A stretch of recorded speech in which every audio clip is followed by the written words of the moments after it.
amiguinhos! Sério! Estamos de volta no New canal do Ribeiro Neto para falar desse tal pacto que está estabelecido no tricolor em busca das vitórias fora de casa.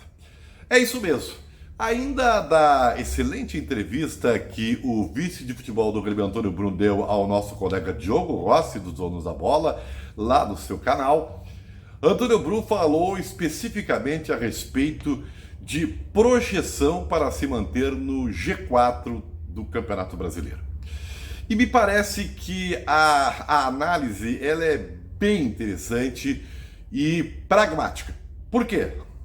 O Grêmio é o segundo melhor mandante do Campeonato Brasileiro. Só perde para o Botafogo, que, aliás, finalmente perdeu em casa, né?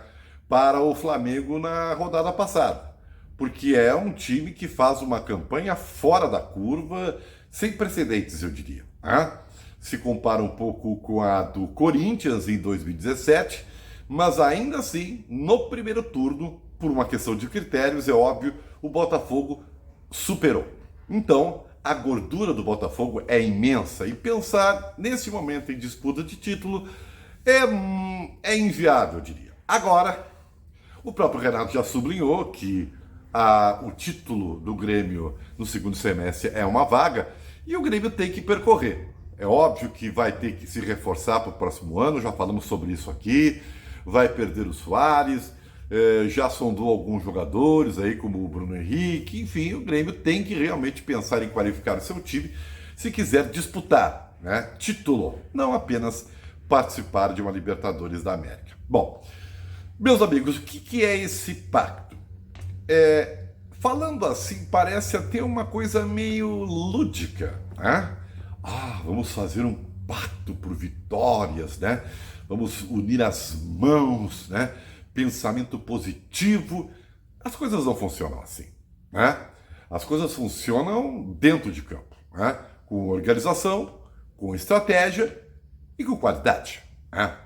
Então, como fazer o Grêmio, que já está no seu quarto sistema tático, que aí é uma virtude de Renato Portaluppi, que já disse para vocês que tem, na minha opinião, este ano, a sua mais importante temporada como treinador de futebol, porque ao começar do zero, ele foi obrigado a criar e se reinventar durante a competição.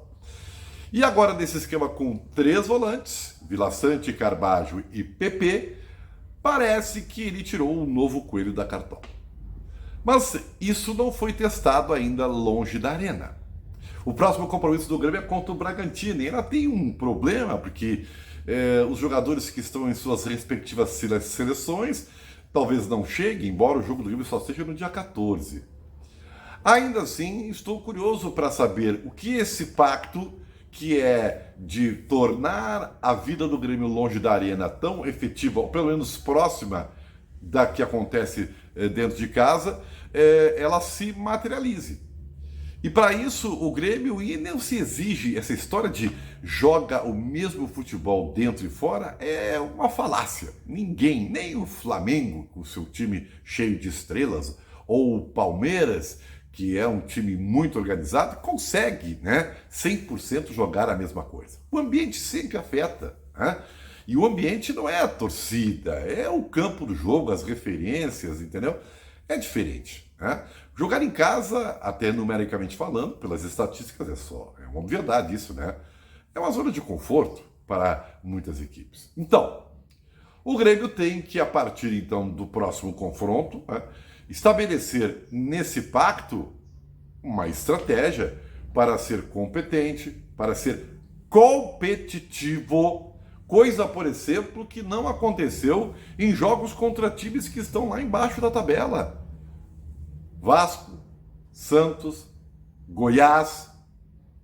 O Grêmio não pode desperdiçar pontos importantes contra esses times, porque é melhor.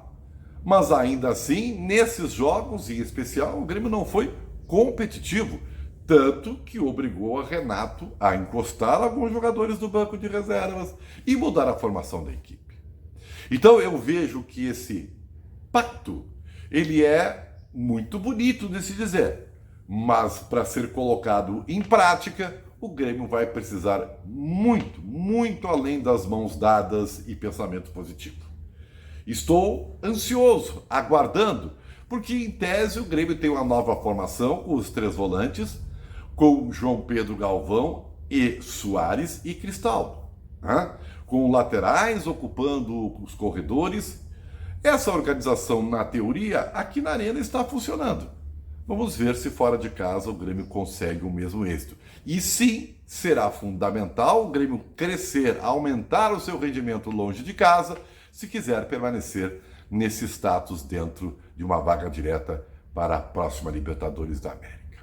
O que você acha, hein? Qual é a sua ideia a respeito disso? Você gosta de pactos? Você acredita neles? Ou é como eu, mais ou menos pragmático, querendo ver as coisas acontecerem dentro de campo? Enfim, vamos aguardar. No Rock Bola de hoje, eu apresento para vocês, quem não conhece, né, mais uma da década de 90, eu não diria que é Britpop.